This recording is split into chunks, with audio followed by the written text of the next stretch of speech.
about you, I've always loved cats, and today on Creature Corner we're going to be talking to an amazing lady who helps rescue cats at the Hawkesbury Companion Animal Shelter, and she's got a pet of the week for us. Let's get going. Got the gorgeous Anne here with her lovely kitty at the Hawkesbury Companion Animal Shelter. Oh, bless you, sweetheart. Oh, darling. Oh, it's a bit of hay fever. Anne, thanks so much for joining us. Who's this gorgeous little kitty here? PCC 412, approximately 1 year old, lovely young lady. She's been in the shelter since the middle of June, so she really would like to get out now. She's a domestic short hair, a tabby, beautiful coat. She wants to play with the microphone. Isn't she precious? Oh, toy. She's so gorgeous, isn't she just? A young little kitten, isn't she? How did she end up here at the shelter?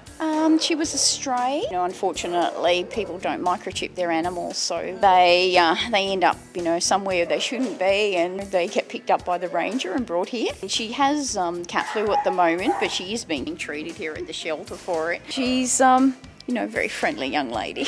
And she get over her cat flu quite quickly? Oh yes, she will. That's the great thing about it, this shelter, that they actually treat the animals rather than do the other thing when they get sick. I'm a volunteer, so I come in and I do photos for Facebook. We just help socialise the cats as well. Give them a cuddle, give them a pat. It's much easier when the general public comes in to meet them. I love it. I started volunteering when I retired, and it's very rewarding. I normally temp care for the rescues. I do a lot of fundraising as well. Other rescues will take them. I'll pick them up from the shelter, take them to the vet, get them desexed. Then they come home to my place to recover. And they fly off to all sorts of places like Adelaide and Brisbane. So you actually organise transport and that for them? Yes, do kitty transport to the airport. Oh, so how do we get hold of you? Call Hawkesbury Shelter. There's generally volunteers here every day that help you pick a cat. We have a Facebook page called Adopt Don't Shop. Hawkesbury Cats. I take photos of the cats and we put their personality profiles up there as well. They're pretty easy pets, aren't they? They are. They're beautiful.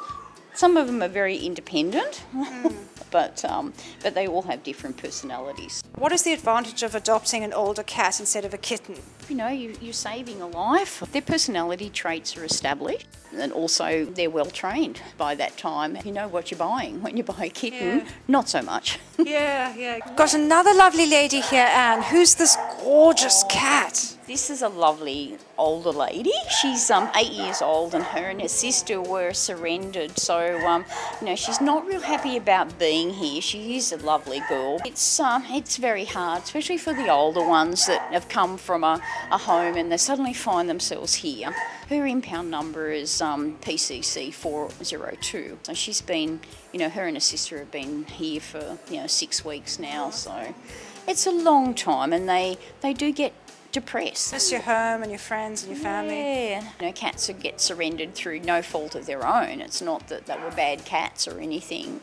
It's just, people's circumstances change. We can't judge. Yeah, she's domestic long hair. She'd need a bit of brushing though, wouldn't she? Oh, she would. She's a lovely girl. You bring a cat over to your house. How do you make it feel at home so that it stays and doesn't want to escape at all? When you're introducing a cat, it's really important to do it really quite slowly. Yeah. So I normally put them in a room where my cats can smell them. Yeah. Groomers tricks that get a cloth and you rub one cat and then you go and rub the other cat with it so that they interchange their smells. I mean, the worst thing that you can do is just bring a new cat into your house, put it down next to the food bowls with the other cat, and expect there not to be a fight. Oh, yeah, so you've got to feed them separately and sort of keep them separate. Yes, until they get used to each other. I mean, sometimes they'll never be buddies, but they will tolerate each other. How would you introduce cats and dogs? That's the big question. Well, I mean, again, very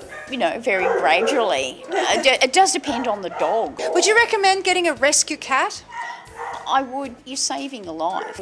We've got enough cats out there that don't have a home. Oh, well, thank you so much, Anne. Really appreciate you chatting to us. Yeah, my pleasure.